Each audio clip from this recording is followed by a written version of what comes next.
Shri Rajamohan Unnithan ACV ന്യൂസിന്റെ ഉള്ളുവറന്ന എന്ന ഈ പരിപാടിയിലേക്ക് ഹാർദമായ സ്വാഗതം. നമ്മൾ സാധാരണ ഞങ്ങളുടെ പരിപാടിയിൽ നമ്മൾ ഈ ചർച്ചയിലൊക്കെ താങ്കളെ കണ്ടിട്ടുള്ളത് AICCയുടെ മെമ്പർ, കോൺഗ്രസിന്റെ സീനിയർ നേതാവായ ഒരാളെന്നൊക്കെയുള്ള നിലയിലാണ്. പക്ഷെ ഇപ്പോൾ നമ്മൾ തമ്മിൽ കാണുന്നത് കോൺഗ്രസ് പാർട്ടിയിൽ നിന്ന് സസ്പെൻഡ് ചെയ്യപ്പെട്ട, അതും രാഷ്ട്രീയേതരമായ ഒരു അപവാദത്തെ തുടർന്ന് സസ്പെൻഡ് ചെയ്യപ്പെട്ട ഒരു നേതാവ് എന്നുള്ള നിലയിലാണ്. ഈ അവസ്ഥാന്തരത്തെ താങ്കൾ എങ്ങനെയാണ് കാണുന്നത്? അത് ഒറ്റ രാത്രി കൊണ്ട് സംഭവിച്ച ഈ മാറ്റം. ജീവിതത്തിൽ ആദ്യമായിട്ടല്ല കോൺഗ്രസ് പാർട്ടി എന്നെ പാർട്ടിയിൽ നിന്ന് പുറത്താക്കുന്നത്. ഇത് മൂന്നാമത്തെ പ്രാവശ്യമാണ്. ഞാൻ കൊല്ലം SN കോളേജിലെ ചെയർമാനായിരിക്കുന്ന കാലത്ത്, അന്ന് MA BB തോപ്പിച്ചിട്ട് കോളേജ് യൂണിയൻ ഭരിക്കുന്ന കാലത്ത്, അന്ന് കോൺഗ്രസ് പാർലമെന്ററി പാർട്ടിയുടെ നേതാവായ ശ്രീ K കരുണാകരനെ ഒരു KSU നേതാവും ഒരു കോളേജിലും ഒരു ഫംഗ്ഷൻ വിളിക്കരുത് എന്ന് KSUവിന്റെ പ്രസിഡന്റ് ഞങ്ങളെ അറിയിച്ചിരുന്നു.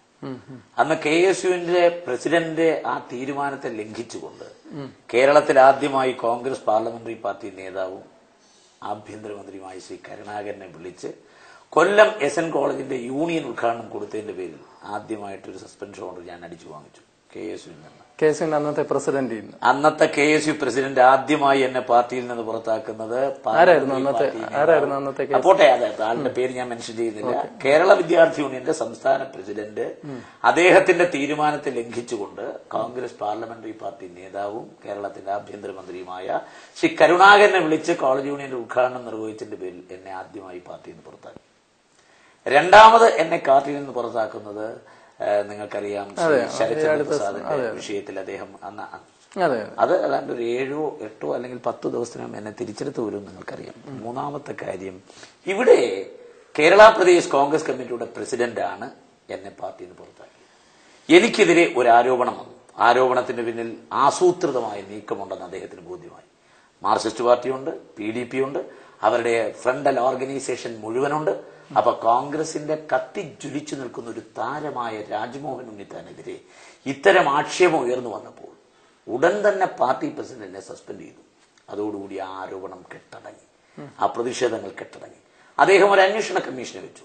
കേരളത്തിൽ കോൺഗ്രസ് പാർട്ടിക്കകത്ത് നിഷ്പക്ഷനെന്നും നീതിമാനെന്നും പരക്കെ അറിയപ്പെടുന്ന ശ്രീ NP മൊയ്തീനെ അന്വേഷണ കമ്മീഷനായി വെച്ചു. അപ്പൊ അന്വേഷണ കമ്മീഷന്റെ അന്വേഷണം നടന്നുകൊണ്ടിരിക്കുന്നു. ഈ അന്വേഷണം പൂർത്തിയായി കഴിഞ്ഞാൽ അതിന്റെ സത്യാവസ്ഥ പുറത്തു വരും. ആ സത്യാവസ്ഥ പുറത്തു വന്നാൽ എന്റെ പേരിൽ സ്വീകരിച്ച നടപടി പിൻവലിക്കാവുന്നുള്ളൂ. എന്നെ സംബന്ധിച്ചിടത്തോളം, കോൺഗ്രസ് പാർട്ടിയെ സംബന്ധിച്ചിടത്തോളം പ്രസിഡന്റ് നടപടി ശരിയാണ്. ഒരു പാർട്ടി പ്രവർത്തകനെതിരെ ഒരു ആരോപണം ഉയർന്നു വന്നപ്പോൾ നിജസ്ഥിതി കണ്ടുപിടിക്കാൻ കമ്മീഷനെ വെച്ചു. സത്യസ്ഥിതി ജനങ്ങളെ അറിയിക്കാൻ അദ്ദേഹം ബാധ്യസ്ഥനാണ്. അതുകൊണ്ട് ഈ അന്വേഷണ കമ്മീഷനെ വെച്ചതുകൊണ്ട് എന്റെ ജോലിയും കുറഞ്ഞു. കാരണം അവർ അന്വേഷണം നടത്തും. ഇതിനകത്ത് എനിക്ക് ഭയപ്പെടാനൊന്നുമില്ല, എനിക്ക് ഒളിക്കാനൊന്നുമില്ല.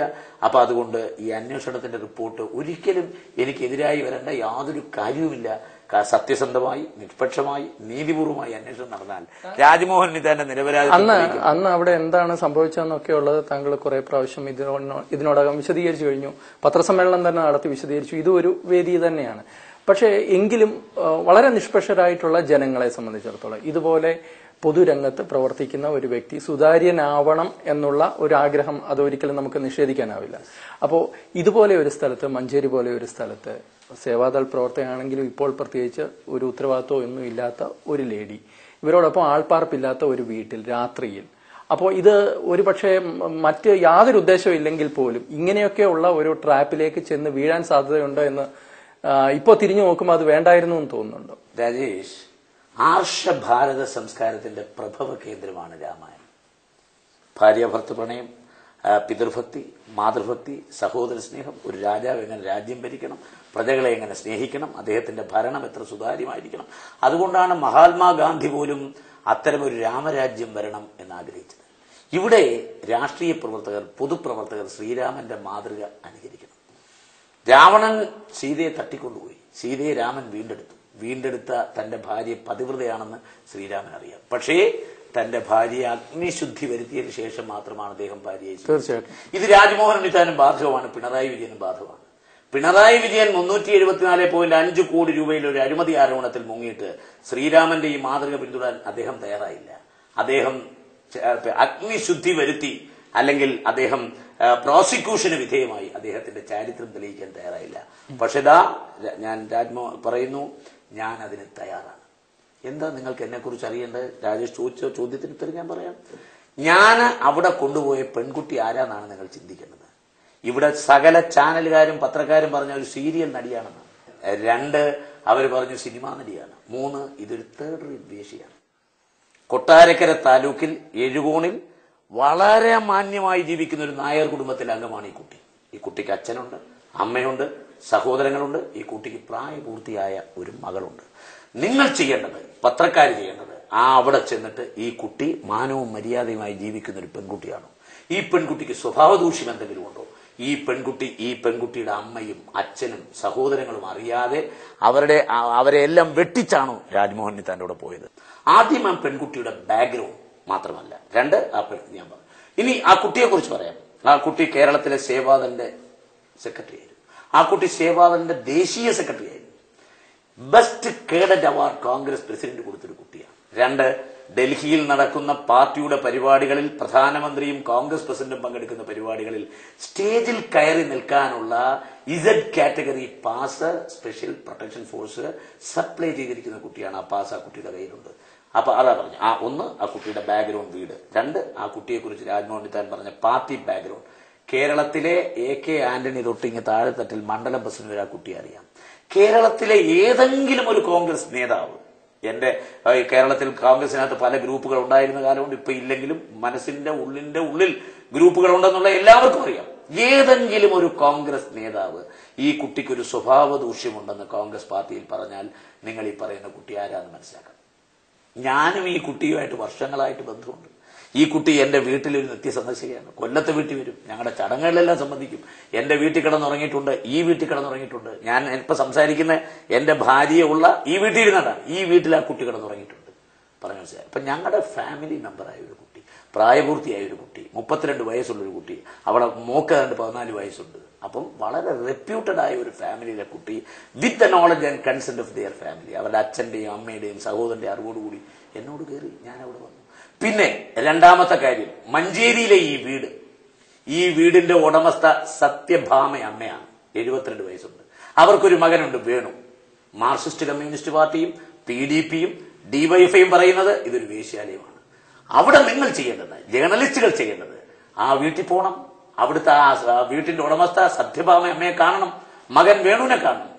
ഈ വീട്ടിൽ ഇങ്ങനെ എന്തെങ്കിലും ഒരു അനാശാസ്യ നടപടി നടന്നിട്ടുണ്ടോ? രാത്രിയിൽ എന്തെങ്കിലും ഒരിക്കൽ കാറുകൾ ഇവിടെ വരാറുണ്ടോ? ആളുകൾ ഇവിടെ വരാറുണ്ടോ? എന്തെങ്കിലും ഒരു പരാതി ഈ വീട്ടിൽ താമസിക്കുന്നു? പിന്നെ എങ്ങനെ കൃത്യമായിട്ട് പെട്ടെന്ന് താങ്കൾ അവിടെ ചെല്ലുന്നു ഇത്രയും ഒരു സന്നാഹത്തോടുകൂടി ഇവര്? അപ്പൊ ഇത് പ്രീ പ്ലാൻഡ്, താങ്കൾ അവിടെ ചെല്ലുമെന്നും ഇങ്ങനെയൊക്കെ ഒരാൾ കൂടെ ഉണ്ടാവുമെന്നും ഒക്കെ ഉള്ളത് സംബന്ധിച്ച് എന്തോ ഒരു ഇൻഫർമേഷൻ അവിടെ കിട്ടാതെ, ഇതിപ്പം നിങ്ങൾ ചാനലുകാർ പറയുന്നതും നിങ്ങൾ പത്രക്കാർ പറയുന്നതും DYFI പറയുന്നതും എല്ലാം അവാസ്തവമാണ്. എന്നെ കൊടുക്കാൻ അവിടെ ഒരു പുല്ലും നടന്നിട്ടില്ല. ഞാൻ അവിടെ വരുന്നു എന്നുള്ള ഒരു ആർക്കും അറിയില്ല. ഞാൻ അവിടെ ഈ അഷ്റഫാണ് ഈ വീട്ടിൽ താമസിക്കുന്ന ആള്. ഈ അഷ്റഫിനെ കുറിച്ചും ഈ ജയലക്ഷ്മിയെ കുറിച്ചും മഞ്ചേരിയിൽ പോയി നിങ്ങൾ ഇൻവെസ്റ്റിഗേഷൻ നടത്തണം.